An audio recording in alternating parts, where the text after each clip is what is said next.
사사기 10장 6절에서 16절 말씀을 통해서 사사 입다 그 첫 번째 시간 하나님의 은혜를 조롱하는 이스라엘이라는 제목으로 말씀을 좀 나누도록 하겠습니다. 여러분 불편한 건 다들 힘들어 하실 텐데 여기 와이오밍에 한 번도 저도 못 가봤지만 이 브리저 윌더니스라는 그런 지역이 있다고 합니다. 굉장히 아름다운 무려 42만 8,169 에이커 엄청나죠? 그 산과 골짜기와 강과 굽이굽이 흐르는 강도 있고요. 그리고 놀라지 마세요. 2,300개가 넘는 알파인 레이크스, 그러니까 고산지대 호수들이 저렇게 아름답게 있고요. 그리고 엄청난 그 빙하, 빙하도 있고요. 지금 보시는 건 그 게넷 피크라고 와이오밍주에서 가장 높은 산입니다. 무려 4,212m 해발 되는 이게 이 지역에 있습니다. 아주 기가 막힌 그런 공원입니다.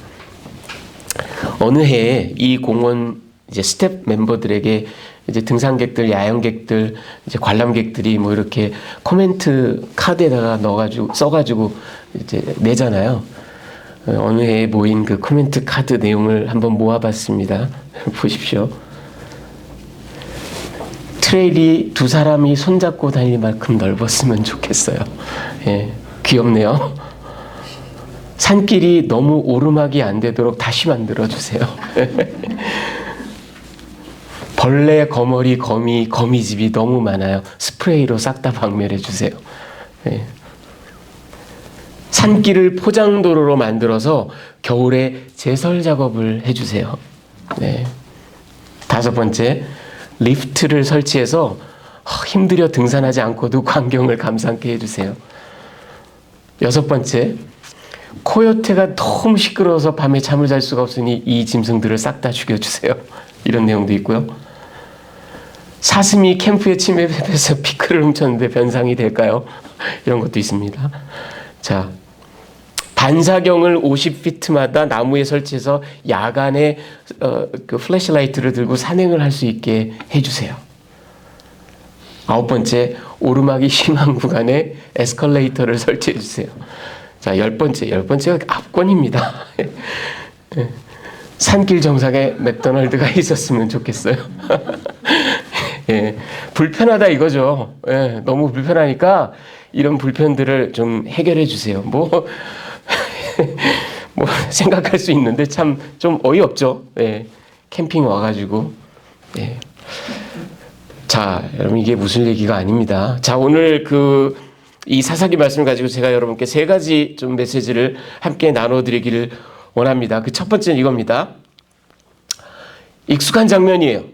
이스라엘의 배교와 야훼의 구원, 계속 사이클로 사사기에서 돌아가는 그런 장면. 여러분 사사기 전체를 관철하고 있는 그 유명한 사이클 있죠? 이스라엘이 배교하고 그래서 하나님께서 저들을 외세를 통하여 압제를 이제 허용하시고 그럼 저들이 못 살겠다, 죽겠습니다. 그리고 부르짖다, 싹 우리를 구원하소서 하고 부르짖으면 하나님께서 긍휼히 여기셔서 또 사사를 일으켜서 구원하시고 그럼 또 참 잘 살다가 또다시 배교하고 all over again. 이 사이클. 여러분 6절에 보면 여기 하이라이트 한 부분 보세요. 바알들과 아스다롯과 아람의 신들과 시돈의 신들과 모압의 신들과 암몬 자손의 신들과 블레셋 사람들의 신들을 섬기고 여러분 이 사사기 전체를 통해서 이토록 험악하게 우상 숭배를 한 거를 묘사한 장면이 없을 정도입니다. 보세요. 7세트입니다. 무슨 우상 숭배도 완전 숫자라고 7세트. 전부 다 복수로 돼 있죠. 바알들과 아스타롯들과 아람의 신들과 7세트. 온갖 잡신 백화점을 다 열거하고 이것들을 다 섬기는 겁니다. 이 야훼께서 진노하십니다. 그래서 저들을 암몬 족속과 블레셋 족속에게 파십니다. 암몬 족속에게 압제받은 게 바로 우리가 이제 얼마간 보게 될 입다 사이클이고요. 그리고 블레셋 족속에게 파신 일이 이제 뒤이어 보실 삼손 사이클입니다. 자, 저들 암몬 족속이 이 오늘 다루고 있는 이스라엘 지파는 주로 요당 동편 지파입니다. 제가 지도를 하나 보여드릴게요. 저 밑에 요게 사해입니다. 사해. 그리고 레전드에 가려서 잘 안 보이는데 지금 요게 쏙 숨어 있는 게 갈릴리 호수예요. 그러니까 요 사이를 쭉 흐르고 있는 게 요단강이죠. 그리고 오늘 이제 이 요단 동편에 저 위쪽에 므낫세 반지파가 있습니다. 이 입다는 므낫세 반지파 사람입니다. 물론 요단강 서편에 므낫세 반지파가 또 있습니다. 그리고 저 남쪽에는 갓 지파가 있죠. 그보다 더 남쪽에는 루벤 지파가 있고요. 므낫세 반지파와 갓 지파 사이를 흐르고 있는 게 여러분이 잘 아시는 야복강입니다. 자, 그리고 암몬 족속은 바로 그 오른편에 있습니다. 이 암몬 족속이 요단 동편 이 이스라엘 지파를 이제 괴롭히는 거예요. 그리고 이 입다가 므낫세 반지파 사람이지만 길르앗 사람이라고 돼 있잖아요. 이 길르앗이라는 곳은 므낫세 반지파와 갓 지파 그 사이에 이렇게 쭉 걸쳐져 있는 고산지대입니다. 야복강을 중심으로 위아래로 여기 사람이에요. 자, 근데 이 암몬 족속이 이 동편 지파 사람들을 18년간이나 압제를 합니다. 그리고 어찌나 강성하든지 요단강을 넘어서 여리고를 통하여 여기 유다 지파, 베냐민 지파, 에브라임 지파까지 막 그 약탈을 하고 괴롭히는. 그러니까 암몬의 힘이 아주 강성했습니다. 그래서 못 살겠다, 죽겠다. 이제 18년간이나 압제를 받게 되죠. 그래서 막 이제 부르짖고 부르짖고 회개를 합니다. 그때 이제 야훼께서 그리고 이제 다음번에 보시게 되겠지만 이 입다가요 가족에게 쫓겨나가지고 저 돕이란 땅으로 유배를 갑니다. 여기로 갔다가 이제 이 입다를 구원자로 이제 발탁해가지고 데리고 오죠. 그래서 이 미츠바라는 곳에서 이제 말하자면 그 부족장으로 군사령관으로 다 이렇게 즉위를 시키고 이제 싸우게 되는 그런 이야기가 이제 다음에 펼쳐집니다. 이제 이 요단 동편 지파 사람들이 못 살겠다, 죽겠다, 하나님 구해 주십시오. 우리가 잘못했습니다. 회개합니다. 막 이러고 이제 울부짖습니다. 그런데 우리 하나님께서 내가 애굽과 아모리와 암몬과 블레셋과 시돈과 아말렉과 마온에게서 너희를 구원하지 않았느냐. 그런데 너희는 또다시 배교하고 나를 배신하고 우상 숭배하고 내가 다시는 너희를 구원하지 않겠다. 가서 너희가 택한 신들에게 부르짖어라. 그래서 그 신들이 너희를 그 환난에서 구원하게 해라. 여러분 우리 하나님께서 정말로 화가 많이 나셨습니다. 이런 말씀을 하시는 거 별로 이렇게 성경에서 찾아보기 어려워요. 그러면 이제 15절 16절에 보면요. 저들이요. 이 이스라엘 족속이 하나님께서 합당하게 여기시는 대로 하십시오. 하지만 오늘은 우리를 구원하소서 이렇게 얘기를 합니다. 그리고는 자기들 가운데 있는 이방 신들을 싹 다 제거합니다. 그리고 야훼 하나님께 제사를 지내요. 섬깁니다. 그러자 성경 기자가 16절 끝에 뭐라고 얘기를 하냐면 하나님께서 이스라엘의 곤고함으로 말미암아 마음에 근심하였더라 이렇게 얘기를 합니다. 자, 여기까지 우리가 읽으면 하나님께서 측은히 여기시는구나. 역시 긍휼이 많으신 우리 하나님 사이클대로 돌아가는구나. 그래서 이후에 입다라는 사사가 딱 등장을 해서 구원을 이루어 주시는구나. 그러면은 여기까지 보면 정도가 이번에 좀 굉장히 심해서 그렇지.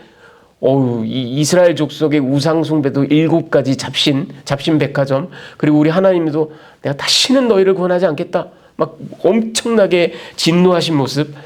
정도가 심해서 그렇지 여전히 그 티피컬한 사이클, 그러나 하나님이 다시 긍휼히 여기시고 구원하시고 그게 돌아가는 것 같은 그런 스토리예요. 여기까지 보면. 척하면 삼천리. 안 봐도 비디오. 그 다음에 어떻게 될지. 그런데 여러분, not so fast. 이번엔 좀 다릅니다. 이번엔 좀 다릅니다. 자, 두 번째, 이스라엘의, 근데 어떻게 다른가를 보기 전에 이스라엘의 우상 숭배가 과연 어떤 건지 좀 들여다볼 필요가 있어요. 그리고 우리가 우상 숭배를 어떻게 하는지를 함께 좀 나눠볼 필요가 있겠습니다. 여러분, 이 15절, 16절 보면요. 얼핏 보면 저들 이스라엘 족속이 진심 어린 회개를 하는구나. 이렇게 여겨질 법해요. 우리가 범죄하였사오니 고백하죠. 예. 그리고 16절에 보면 또 제가 파란색으로 하이라이트 행동으로까지 옮깁니다. 이방신들을 제하여 버리고 여호와를 섬겼다라는 건 아마 제사를 지내고 야훼께 이제 서원을 하고 뭐 이런 모든 일련의 그 제례 행위를 했던 것을 의미하는 듯합니다. 그러니까 말로도 고백하고 진심 어린 고백을 하고 그리고 행동으로 다 제해버리고 굉장히 진심 어린 회개를 하는 것 같습니다. 하지만 여러분 속지 마십시오. 전혀 그렇지 않습니다. 제가 저 15절 하반절에 저 하얀색으로 하이라이트한 오늘 이게 여러분 하이옴 핫제라는 말인데요. 이거 리터럴리 번역하면 this day 이런 말이에요. immediately 당장 이런 말이에요. 아니 뭐 구원을 하나님께 맡겨놨어요?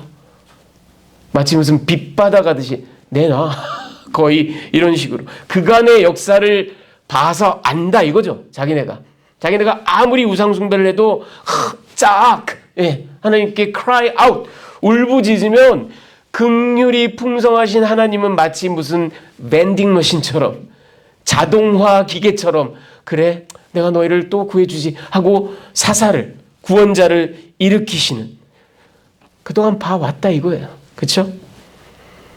그래도 목사님 이번에는 행동으로까지 우상을 다 제하여버리고 야훼께 제사를 드리고 여러분 생각해 보세요. 무당이 이 부정만 쓰고 주문만 외우나요? 나가서 굿도 하지. 어쩌면 저들에게는 그동안 우리가 하나님이 어떻게 행동해 오신 걸 봐서 알아. 말하자면 이렇게 우상을 제해버리고 제사를 지내고 하는 것도 일종의 포뮬라 가운데 하나. 우리가 이렇게 하면 하나님이 백발백중 마음을 돌이키신다라는 걸 알아. 여러분 제가 왜 이렇게 얘기하냐? 생각해 보세요.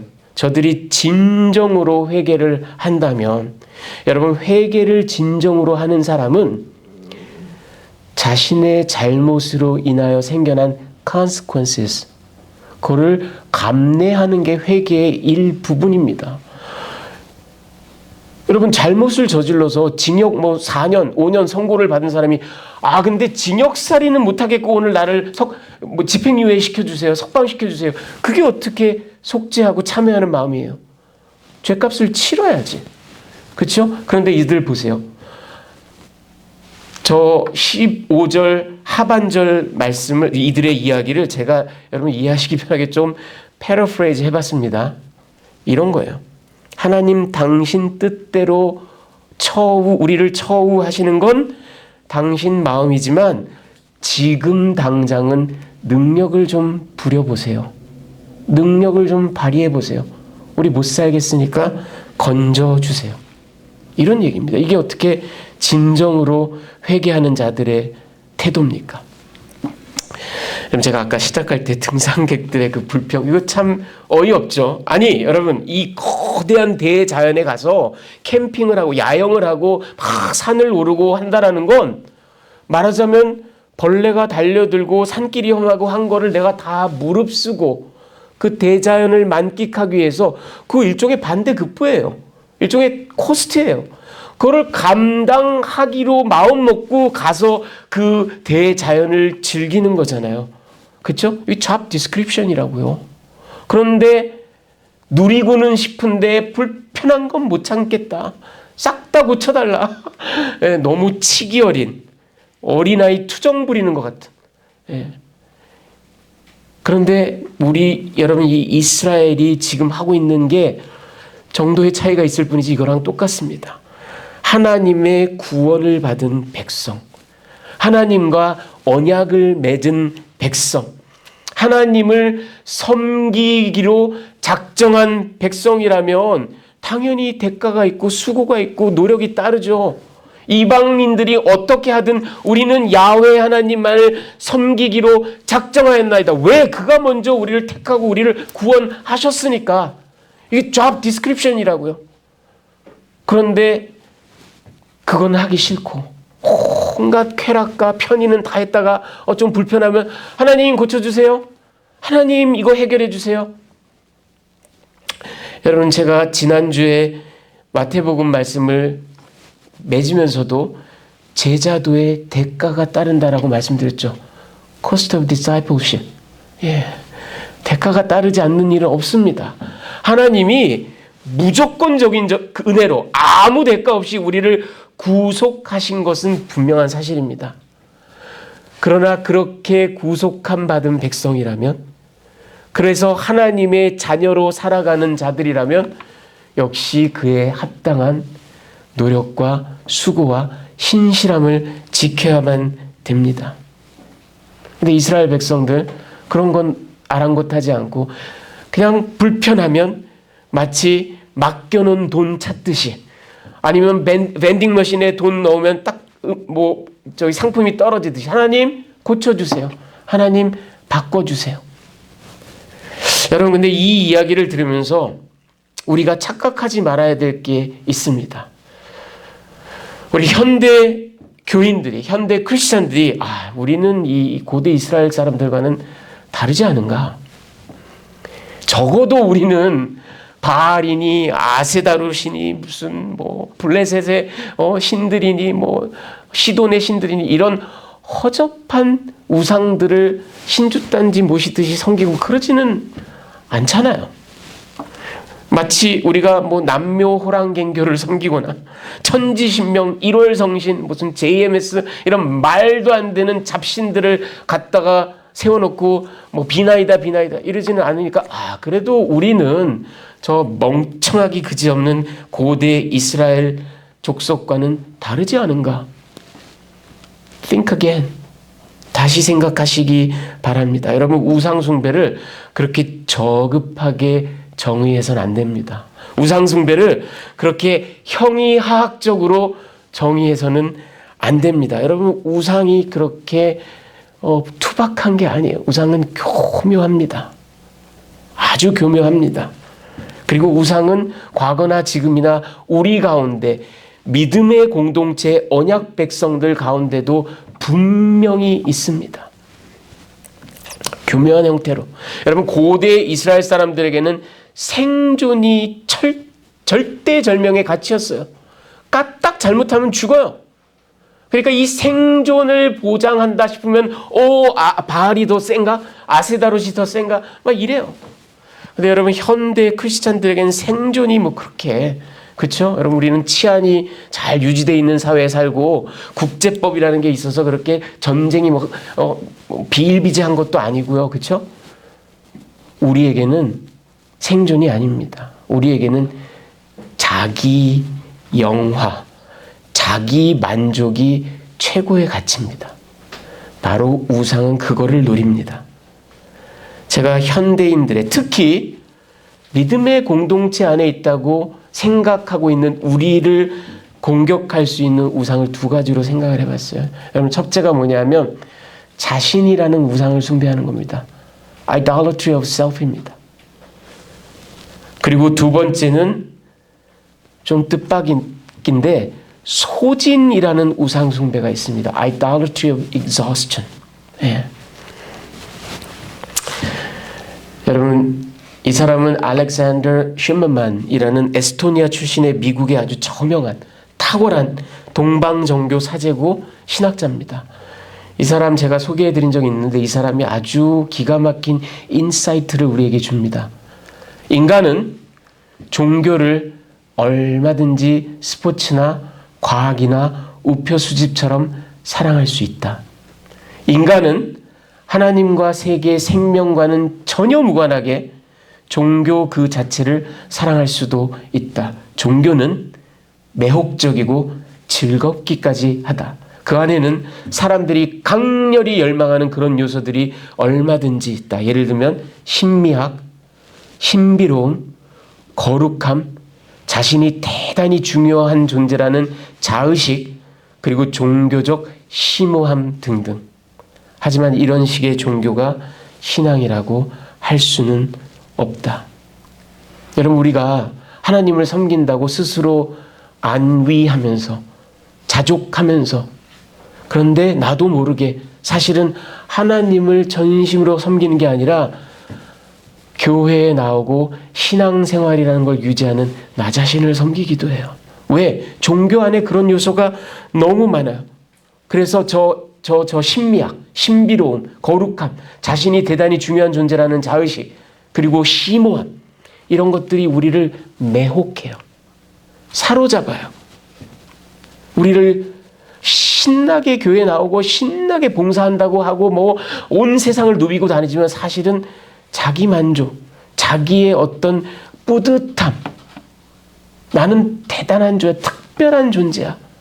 이런 자의식을 막 쌓아 올리면서 하나님을 믿는다고 착각해요.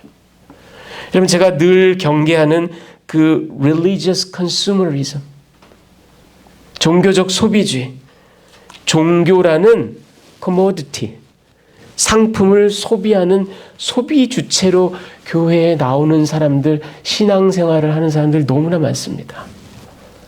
하나님을 섬기는 게 아니에요. 결국은 그 소비 주체인 자기 자신을 섬기는 겁니다. 나를 만족시켜봐. 나를 뿌듯하게 좀 만들어봐. 나를 눈물 흘리게 만들어봐. 여러분, 이거 idolatry of self입니다. self gratification, 자기를 즐겁게 하는 거. self glorification, 자기를 영화롭게 하는 거. 반면에 여러분, 또 뜻밖의 우상숭배가 있습니다. 여러분, 지금 보시는 분은 바바라 테일러라는 여류 신학자입니다. 미 성공의 사제이고요, 신학자예요.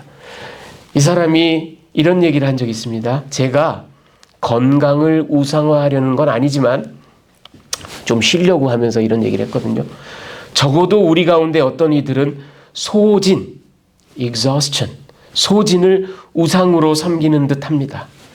우리는 완전히 방전되고 우리가 가장 사랑하는 이들을 가장 적게 보게 될 때야 이만하면 됐다, 이렇게 여깁니다. 여러분, 우리 가운데 이게 마치 신실함의 척도인 양, 목사님들, 선교사님들 가운데 이런 사람들 많아요. 그리고 신실하다는 주의 백성들 가운데, 평신도 리더들 가운데도 이런 사람들 많아요. 막 입에서 거품이 나올 정도로까지 자기를 몰아쳐요. 그래야 신실한 거라고 생각해요. 그리고 그렇지 않은 사람들을 정죄해요. 왜 이렇게 게으르냐? 왜 그렇게 나약하냐? 여러분, 이거 exhaustion, 소진이라는 걸 새로운 우상으로 다 갖다가 놓고 왜 이렇게 못해? 나도 이렇게 해야 돼 하는 겁니다. 여러분, 우리 크리스찬들이요, 경계해야 될 게 분명히 있습니다. 우리가 교회 공동체 안에 있다고 저 허접한 이스라엘 족속과 완전히 다르다라는 그런 자의식을 버리십시오. 우상은 대단히 교묘합니다. 대단히 서틀합니다. 그리고 대단히 영악합니다. 자칫 잘못하면 우리는 이 self라는 우상 또는 exhaustion이라는 우상에 materialism, 그러니까 금권이라든지 쾌락이라든지 이런 건 말할 것도 없고요. 이런 우상에 빠지기 쉽습니다. 온갖 미사 요구를 늘어놓고 하나님 말끝마다 하나님을 들먹이지만, 그리고 사역, 미니스트리, 주의 나라, 열정 이야기하지만 사실은 자기의 업적을 쌓아가고 자기의 공로를 과시하는 그런 크리스찬들이 우리에게 너무나 많습니다. 또는 반대로 미친 듯이 자기를 정말 한계까지 몰아붙이고 그게 영성의 척도인 것처럼 신실함의 척도인 것처럼 그렇게 생각한 이거 exhaustion의 우상입니다. 자, 세 번째, 입다 사이클을 좀 upside down, inside out 뒤집어 보기를 원합니다.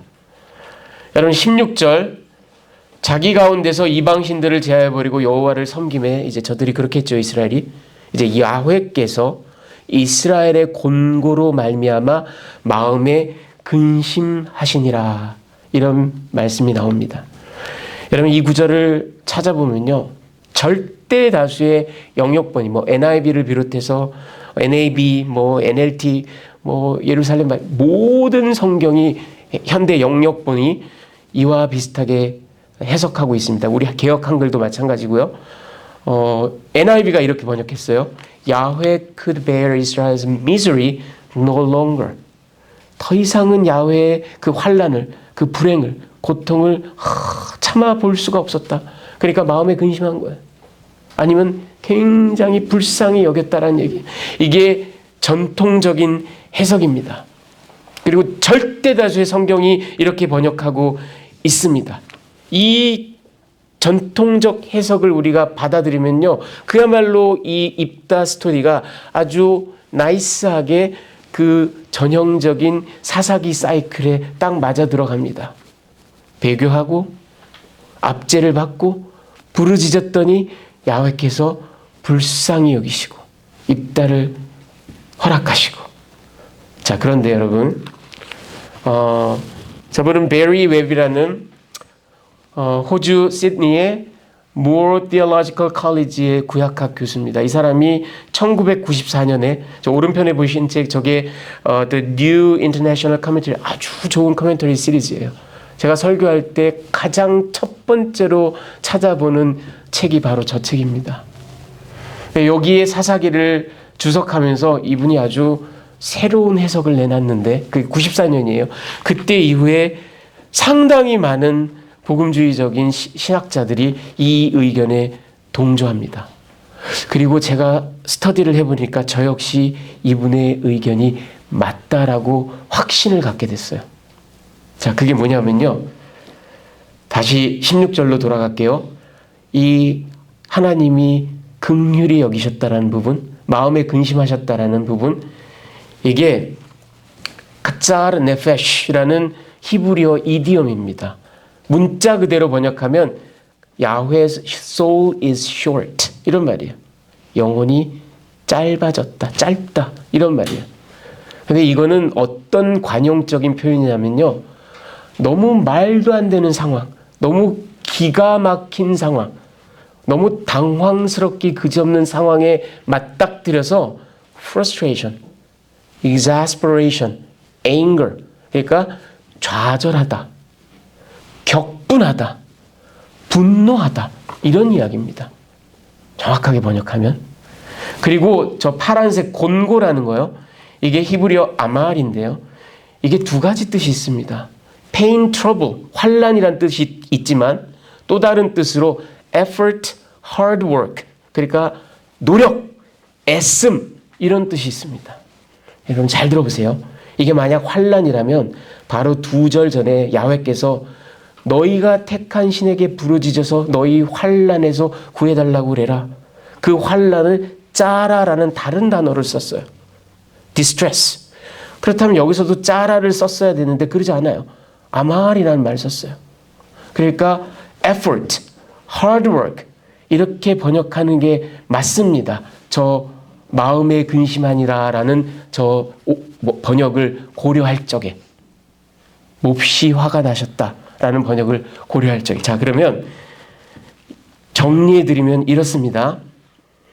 전통적인 해석에 따르면 여호와께서 이스라엘의 misery, 곤고, 환란으로 말미암아 마음에 근심하셨다. 이게 전통적, 거의 모든 해석이에요. 그런데 이 새로운 해석을 받아들이면 이렇습니다. 야훼께서 이스라엘이 무진장 애쓰는 꼬라지를 보시고 격노하셨답니다. 네. 여러분, 이러면 이야기가 완전히 달라집니다. 그리고 제가 스포일러, 이후의 스토리를 보면 굉장히 다른 점이 하나 있습니다. 이전과도 이후와도 완전히 다른 부분이 하나 있어요. 하나님께서 입다를 선발하셨다거나 그를 일으키셨다거나 그에게 사명을 주셨다는 얘기가 전혀 없어요. 전혀 없어요. 그리고 이후에 입다 사이클 스토리 내내 인간들이 야훼를 부르는 이야기, 야훼께서 이렇게 하셨다, 야훼 이런 말은 있을지언정 하나님이 등장하는 일이 거의 없습니다. 철저히 침묵을 지키고 계세요. 하나님. 우리 하나님 말씀하신 대로 내가 이번에는 가만히 있으리라. 여러분, 그러면은 이 스토리는 어떻게 되냐면요. 제가 가만히 생각해 봤어요. 곰곰이 묵상해 봤어요. 그리고 저의 깨달음은, 결론은 이겁니다. 여러분, 입다는 구원이며 동시에 징벌입니다. 여러분, 이게 역설적이고 이게 말이 안 되는 것 같은데 아니에요. 입다는 구원이라는 blessing이기도 하지만 파괴라는 그런 curse, 저주이기도 합니다. 하나님이 선물로 주신 듯한데 마치 divine Trojan horse처럼 선물로 주신 듯한데 사실은 입다의 펑션은, 역할은 이스라엘을 파괴하는 겁니다. 그런데 우리 하나님이 정말로 이스라엘 소사이티를 완전히 파괴하는 게 뜻이겠어요? 그렇진 않아요. 하나님의 퍼포스가 과연 그걸까요? 그렇진 않아요. 그렇다면 왜 입다라는 징벌을 허락하셨을까? 그 죄악을 낱낱이 드러내기 위함입니다. 여러분, 입다 사이클에서 우리가 봐야 될 건 또 똑같은 전형적인 사이클이 돌아왔구나. 하나님이 입다를 통하여 구원하셨구나. 그게 아니에요. 입다를 통하여 이스라엘이 얼마나 처참한 지경으로 떨어지는지를 봐야 되고요. 그리고 그것에서 눈을 부릅뜨고 우리가 봐야 될 건 이것이 죄악의 본질이구나. 이것이 우리가 빠질 수 있는 죄악의 모습이구나. 철저히 봐야 돼요. 그게 하나님의 뜻입니다. 죄악을 낱낱이 드러내는 것. 여러분, 지금 보시는 분은 코닐리어스 플랜팅가 주니어라는 프린스턴 신학원에서 공부하고 아주 탁월한 조직 신학자로 활동하고 있는 캘빈 테올로지컬 세미너리의 총장을 지내기도 했던 그런 분입니다. 이분이 이런 얘기를 했어요. 죄악이란 선을 넘는 것이며 동시에 다다르지 못하는 것, 즉 위반이며 동시에 결함이다. 이게 죄악의 정의입니다. 여러분, 오늘 야훼를 철저히 무시하고 소용만 쫓는 이스라엘, 그리고 야훼의 은혜를, 그 긍휼을 만홀히 여기고 조롱하고 마치 무슨 자동화 기계처럼 때가 돼서 필요하면 부르짖으면 하나님이 척척 도와주시는 그런 걸로 여기는 이스라엘에게 구원이며, 역설적이게도 구원이며 동시에 징벌, 블레싱이며 동시에 curse인 입다를 허락하시면서 하나님이 하시는 말씀은 마치 이런 것 같습니다. 이스라엘, 너희는 지금 심각하게 선을 넘었다. 그리고 지으신 바 그 모습에 비참하게 다다르지 못하고 있다. 위반이며 동시에 결함인 이스라엘을 꾸짖고 계십니다. 여러분, 이 입다 사이클은 우리 현대 크리스천들에게도 분명히 경종을 울리는 이야기입니다. 머나먼 조상들의 허탄하고 무지한 그런 과오의 이야기가 결코 아닙니다. 왜? 우리에게도 허탄한 우상숭배가 분명히 있기 때문에. 아까도 말씀드린 그 교묘한 형태의 자기숭배 또는 자기소진, 이런 것들에게 우리가 빠져들어가면서도 의식하지 못해요. 그리고는 스스로가 아주 신실하고 아주 모범적인 그런 신자라고 단정하며 살아가는 경우가 너무 많습니다. 또는 반복되는 죄악에 빠져들면서도 하나님은 긍휼이 풍성하시니까 몇 번이고 용서하시니까 내가 구하기만 하면 단박에 용서해 주시니까 마치 저 이스라엘 족속들처럼 그렇게 적당히 신상 제거하는 모습 보여드리고 적당히 울부짖으면 모든 반복적인 죄악이 고스란히 해결된다라는 이런 타성. 여러분 마치 하나님을 무슨 부족처럼 또는 어떤 포뮬라처럼 그렇게 착각하며 살아가는 현대 크리스천들이 너무나 많기 때문에 여러분 우리는 정신을 차려야 됩니다. 우리는 경계해야 돼요. 입다 사이클을 통해서 하나님이 죄악에 얼마나 진노하시는지를 함께 보기를 원합니다. 그리고 다함이 없으신 그의 긍휼을 take it for granted 하면 안 됩니다. 그게 바로 조롱하는 겁니다. 우리가 비록 부족하고 죄성을 가지고 있는 존재이긴 하지만 그럼에도 전심으로 하나님 앞에 신실하게 서기 위하여 우리 안에 있는 우상들을 제거하는 그런 모습으로 날마다 주님께 나아가는 그런 겸비한 주의 백성들이 돼야지 자기 스스로를 영화롭게 여기고 이만하면 훌륭하지, 이만하면 됐지, 왜 저 사람들은 저거밖에 못하는 거야. 이럴 때 우리는 그 우상 숭배의 길에 빠져들고 맙니다. 우리 하나님의 긍휼을 또 그분의 죄악에 대한 진노를 다시 한번 찬찬히 되짚어가는 그런 입다 사이클이 되기를 원합니다. 우리 같이 기도하시겠습니다.